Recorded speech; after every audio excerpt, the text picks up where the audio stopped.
mga babae sa buhay ni Dingdong Dantes at mga na-link sa kanya.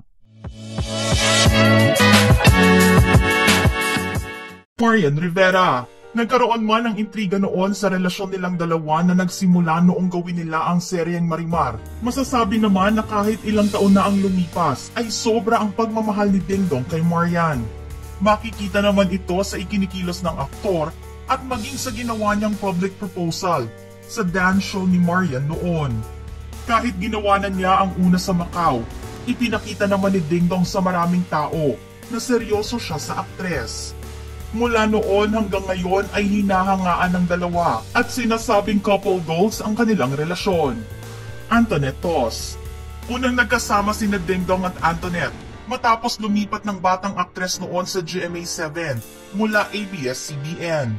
Dito ay ipinakilala siya sa isang serye sa papel ni Ana sa afternoon drama series na Ana Karenina noong 1996. Ipinareha siya kay Dingdong at di nagtagal ay ginawang magka-love team din ng network. Nahulog ang loob nila sa isa't isa at nagkaroon ng relasyon. Pero nagtapos din ito noong 2005. Inamin ni Antoinette na first and longest relationship niya si Dingdong. Abala siya ngayon sa CORA o Communities Organized for Resource Allocation na tumutulong sugpuin ang climate change, hunger at inequality sa bansa at sa buong mundo. Karel. Taong 2005 nang unang magkakilala at naging magkaibigan sina Dingdong at Karel. Una rin silang nagkatrabaho sa seryeng Encantadia. Nahulog ang loob nila sa isa't isa at dito na nagsimula ang kanilang relasyon na tumagal ng 3 taon. Pero kung ano ang ikinaganda ng pagsasama nila bilang mag-boyfriend-girlfriend ay isang salimuot ng kinalabasan ng kanilang breakup. Ang kanila namang paliwanag sa nangyari ay conflict of priorities ang dahilan. Dito na rin lumabas ang issue na nagkakamabutihan sina Dingdong at Marian habang ginagawa ang seryeng Marimar. Pero noong 2018 ay hindi inaasahan na magkikita ang dalawa sa event ng isang fashion designer. Masaya silang nagbatian at tinapos ang issue sa kanilang dalawa. Lindsay De Vera. Ilang taon din pinag-usapan ang tungkol sa pagkakaroon di umano ng relasyon ni Lindsay kay Dingdong. Taong 2021 nang sagutin ng aktres ang akusasyon laban sa kanya at sa pagkakaroon niya ng anak sa aktor. Sinabi niyang walang katotohanan ng chismis at never silang naging mag-on ni Dingdong. Ganoon din naman ang naging pahayag ni Dingdong at sinabi niyang hindi niya magagawa iyon dahil mahal niya ang asawa at mga anak niya.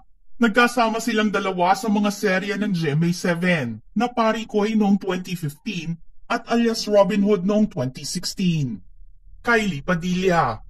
Magiging magkatrabaho sana noon sina Dingdong at Kylie sa unang pagkakataon sa seryeng Pahiram ng Sandali, kasama si Lorna Tolentino. Pero hindi ito natuloy at pinalitan na lang ang aktres. Gayunpaman nagkasama pa rin sila at ginawa ang Haram na tumatalakay sa ipinagbabawal na pag-ibig sa pagitan ng isang Kristiyanong sundalo at Muslim na babae. Iyon nga lang ay hindi naman ito naipalabas.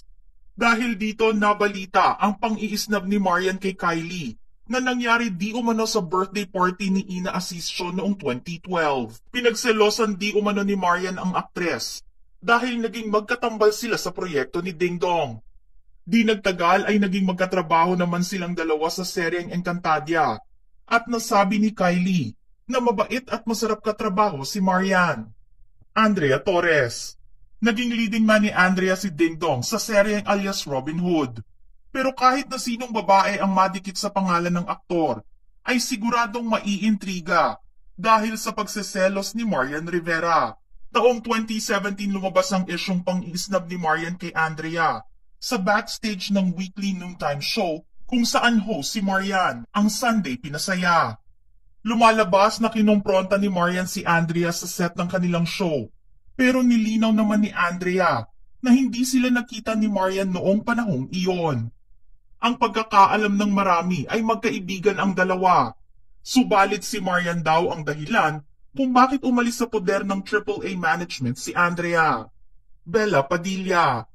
Ang drama series ng GMA7 na Endless Love, ang unang seryeng ginawa ni Bella kasama si Dingdong, kung saan gumanap siya bilang girlfriend ng karakter ng aktor. Iyon nga lang ay nahaluan ng intriga ang papel nila. Balitang pinagselosan di umano ni Marian si Bella dahil sa sobrang paglapit nito kay Dingdong. Pinag-ayos naman sila noon ng GMA management pero hindi pa nagkaroon ng closure. Natuldukan lang ito nang maimbitahan si Bella sa weekly dance show ni Marian. Pag-amin ni Bella, gusto niyang makatrabaho si Marian kung may pagkakataon. Rian Ramos. Ang Pinoy adaptation ng Korean drama na Stairway to Heaven ang nagbigay daan para magkasama sina Rian Ramos at Dingdong Dantes noong 2009. Dahil matagumpay ang pag-ere nito, nasundan pa ito ng isa pang proyekto. Ginawa naman nila ang seryeng Genesis noong 2013. At dito nagsimulang magkaroon ng silent gap sa pagitan nila ni Marian Rivera. Walang pinagsimulan ang away nila. Nagpatong-patong lang ang mga issue na ipinupukol sa kanila kaya umabot sa puntong hindi sila nagkibuan. Nag-isnaban at nagdadmahan daw ang dalawa nang bumisita si Marian sa set ng Genesis. Pero di naglaon ay napag-usapan nila ang issue at naayos din ang misunderstanding nila. Katrina Halili. Magkakasama sa unang pagkakataon sina Katrina, Marian at Dingdong sa Pinoy adaptation ng Mexican telenovela na Marimar. Kontrabida ang karakter ni Katrina sa serye na gumanap bilang stepmother ng karakter ni Dingdong. Nasundan ito nang gawin nila ang seryeng My Beloved. Nagkaroon ng tensyon ang dalawang aktres dahil sa inilabas na cryptic tweets ni Katrina na nagsabi tungkol sa sama ng loob at insecure di umano sa kanya. Pero naniniwala si Marian na baka din daw siya ang pinaglilihian ng aktres na 17 weeks pregnant noon sa anak nila ni Chris Lawrence. Naayos na rin kasi nila ang problema nila noong ginagawa pa lang nila ang Marimar. Sam Pinto. Walang proyektong pinagsamahan sina Dingdong at Sam pero nagkaroon ng intriga sa kanilang dalawa. Sinabi noon sa Chismis na nakuha niya ang atensyon ni Dingdong habang ginagawa nila ang Sunday variety show noon na Party Pilipinas. Ayon sa ulat, sinabi di umano sa kanya ng ilang source na sinabi raw ni Dingdong na palitan niya ang suot na damit dahil nag-iisa lang itong babae sa loob ng dressing room.